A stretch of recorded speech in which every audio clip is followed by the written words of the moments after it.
How to fix screen flickering issue in Samsung F36. So let's start the video. First of all, open settings.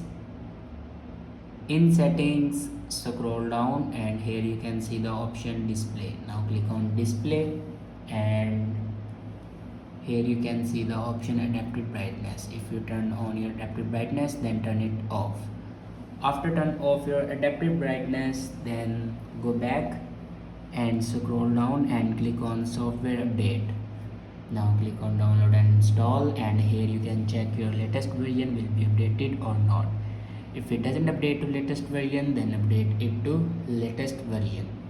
After update a latest version, then go back and click on general management and then click on reset.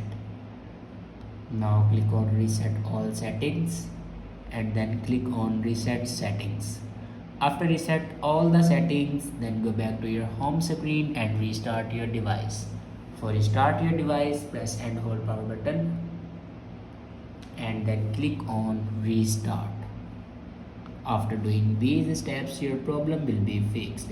I hope this video is helpful for you. Thanks for watching.